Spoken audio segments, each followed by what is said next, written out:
But as the number of swivel robots grew in schools, so did the ways that they were being utilized.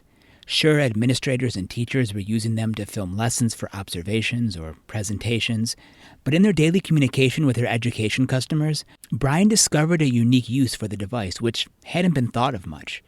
The idea of students using the swivel robot to record reflections.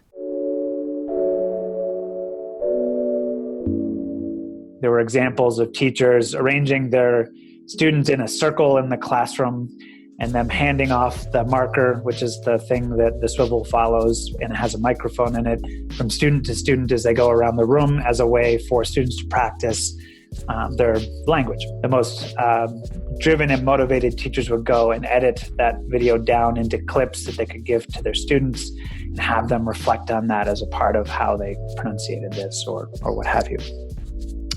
And, they were always really interesting to us, and we saw this happening, but it was always kind of as it relates to like the number of users doing it, a pretty small use case. Students, not just teachers, using video to record themselves, to answer a specific prompt given by the teacher, to recap their learning. It sounded like a powerful idea, but using the swivel robot in this application took a lot of work. It involved capturing, downloading, and then editing those student responses, which was very time-consuming and very challenging. Was there a way to streamline the process so it wasn't so time-intensive for teachers? Brian and his team checked it out.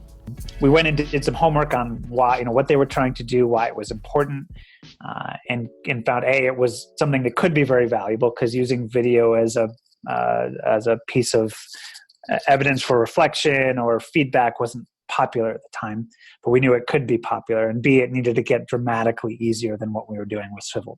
It was all around the workflows of how do you capture clips and share them or keep them private or all these different things. And so that started us down this path of saying, well, what if we created a different piece of software that really made this process of gathering 30 video clips at a time in response to a prompt easy?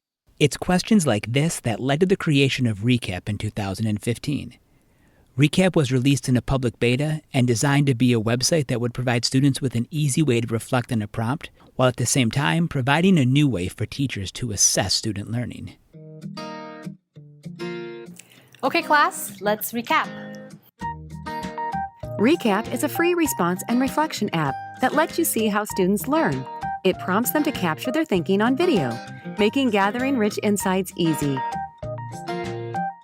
That audio was from a 2016 promotional video for Recap. The idea was simple but powerful.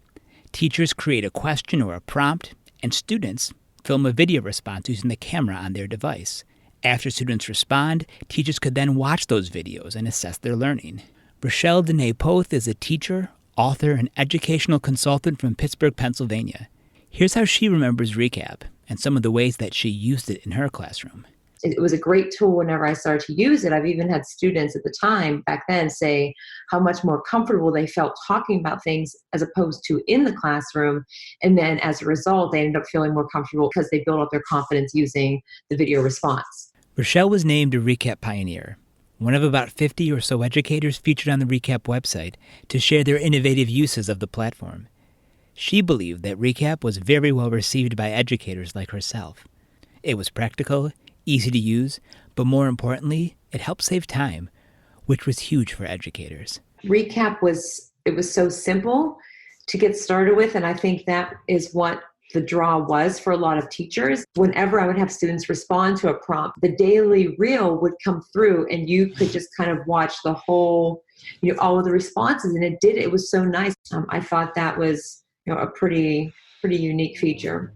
The reception for Recap seemed to be good, and it appeared that more and more teachers were discovering and sharing the platform. The team at Swivel continued to learn more about their customers and share how Recap was being used in the classroom, both on their website and on social media. Overall, in early 2016, it appeared to be the start of Recap building a growing community around this idea of using video for reflection and assessment. While things looked optimistic for Recap at the time, the series of events that would occur in the coming years would change the trajectory of its success. Okay, so let's recap here. See what I did there? Swivel is the parent company of Recap. The main revenue for Swivel was the sale of the Swivel robot and subscriptions to the cloud-based services that it worked with. Recap was a product developed by Swivel. It was free for all users and didn't generate any revenue. So the development of Recap was somewhat dependent on the financial stability of Swivel.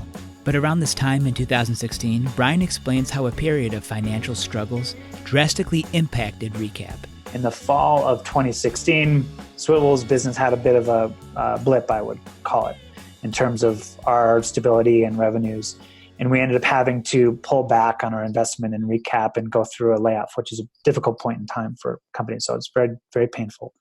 What ensued for us was 6 months of needing to step back and rebuild our foundations, add back to the team. Along with the financial issues that Brian just laid out, there was another challenge that Swivel would be faced with during this time.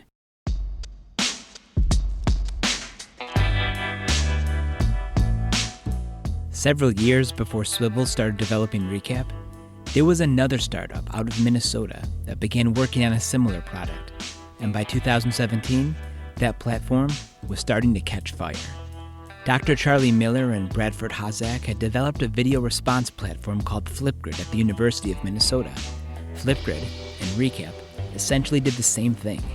In early 2015, Flipgrid was able to secure nearly $17 million in funding in just 17 days.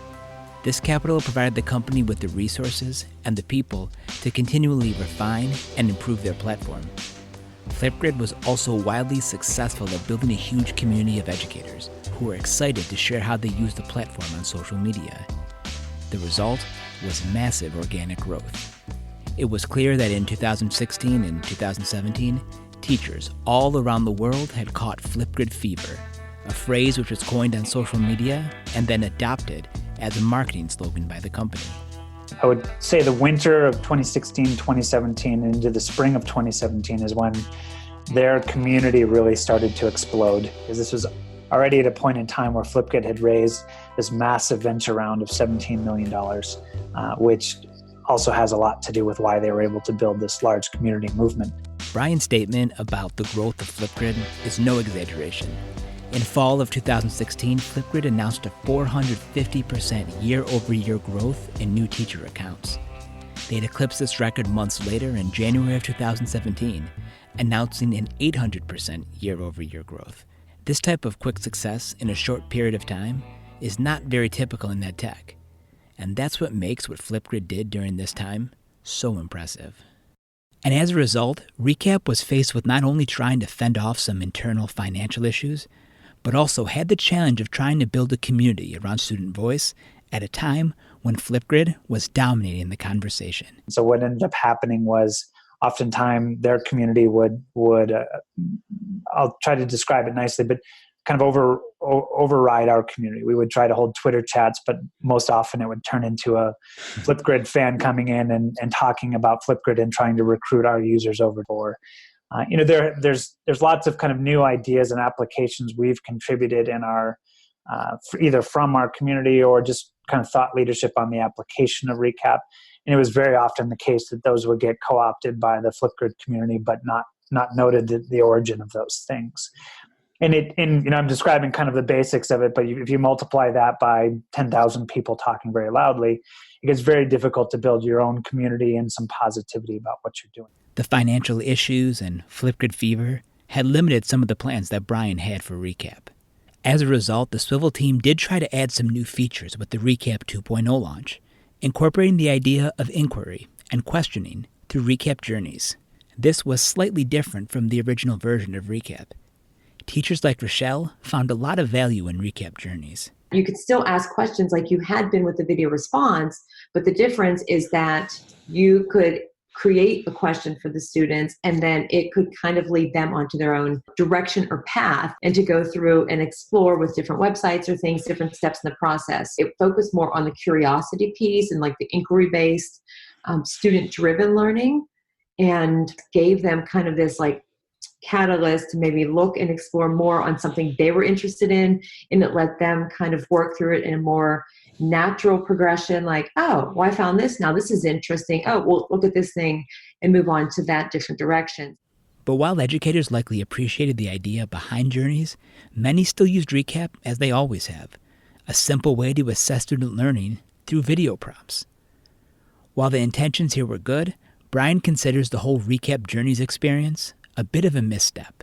We tried to elevate the value of that product to involve some more instructional aspects with some formulas we had based on research about how you ignite students' curiosity. I would say those features and those initiatives were less successful. And most often people return to using Recap for that core value that we even started off with. Internally, it was tough for Recap to compete against the momentum that Flipgrid was building. And Brian and the Swivel team saw this manifest in different ways. It's just the feeling that that what ideas we have aren't working, or generally speaking, even when you work in a startup, you need positive user feedback and encouragement to feel like you're onto something and that you have enthusiasm to come in every day, have passion for what you do. And when you don't have that, or it feels like somebody else is beating you so badly, it's just very difficult to stay positive. And so it did lead to some turnover in the organization as a result of that, just because it was a challenging experience to be on this end of that. With Recap struggling, Brian looked into several different possibilities. We went out and explored how to spin Recap out into its own company to better compete with Flipgrid. And so we went out and tested the idea of raising money, but had a lot of negativity around the idea of just charging a subscription model for what we do. And so the investors we spoke to said, I don't believe you'll ever make a lot of money doing that. And unless you find a different model, I wouldn't invest in this. So the idea of Recap 2.0 was actually in response to all of the feedback we had gotten to try to start to move in a direction of a different kind of business model. So in 2017, there were a lot of questions for Swivel to consider. Should they stay the course with Recap, keep plugging along to serve the smaller but loyal community that they had built over the past few years? Or was it time to cut their losses and move on, pivot, or maybe swivel, and move into a different direction? The entire Recap team definitely had a lot to think about. 6 a.m., June 18th, 2018. On this day, thousands of educators would open their Twitter feed to find Microsoft CEO Satya Nadella announced that his company, Microsoft, had purchased Flipgrid. The leading platform for promoting student voice through video now had the backing of one of the largest and most well-known technology companies in the world. Competing against Flipgrid was overwhelming already, and now it was about to get harder, but it never really got to that point. Shortly before this announcement, Brian and Swivel made the decision to move on from Recap. On October 8th, 2018, Brian formally announced the news to the world. Recap was shutting down. In the fall of 2017, it was already becoming pretty evident to us that we were not going to be able to catch up. The community, just following Twitter followings alone on Flipgrid, they went from something like 7,000 followers in March of 2017 to 25,000 or something like that in the fall. And that kind of user growth within followings on Twitter is pretty massive, right? And we didn't feel like we could compete directly with them. Flipgrid made such a leap ahead. It was something that we weren't able to keep up at that point in time. And so, there are influences of kind of the business behind what we were doing that impacted what we could deliver to people and why we were going in those directions. And we just weren't able to kind of bring them all to fruition in a clean enough package. Here's what Rachelle remembers about that news. I felt really bad because a lot of teachers were used to using that, and I really enjoyed the connections with the team. But based on what I know about Flipgrid and connecting with Microsoft and just that's hard. Like something like that's hard to compete with. But yeah, I was kind of like, oh, really? In a blog post titled "Recap is Shutting Down," Brian shared some of the reasons behind his decision. Through an analysis and research, we just decided that for us to have a more positive path and a path that we could handle moving in a new direction with what we had was best. He openly admitted that Recap 2.0 was a mistake that they could never quite rectify. He also admitted to being completely overwhelmed by the momentum that Flipgrid had built. So I think in a vacuum, we probably could have continued to reinvest in that product. At the same time, though, that we had that misstep, it coincided with Flipgrid's very massive successes and growth. And those two things together kind of conspired against us being able to resurrect a positive path for Recap. And I think it takes a sophisticated person to understand why, and maybe even some time to understand why things were so different in terms of their community and in terms of ours. They got a few things better than us, and I think they from all reports it's a good product and people find value in it. So they earned that positivity. But in terms of our experience, it was something that made it very difficult to persist. And I think it's the last thing I'd say it's worth recognizing is I think the Flipgrid community was a bit of a once in a decade kind of movement. Mm-hmm. And so we just happened to be on the wrong side of what ended up being an incredibly large wave of enthusiasm in the opposite direction. And just like that, Recap, a platform that seemed so promising 2 years earlier, was finished. But the story, it doesn't end here with the closing of Recap. Because while the Swivel team couldn't resurrect that positive path, they were able to take what did work with Recap and spin it off into a new venture. Around 2018, they mounted the beginning of their comeback. And you'll find out about this comeback coming up next.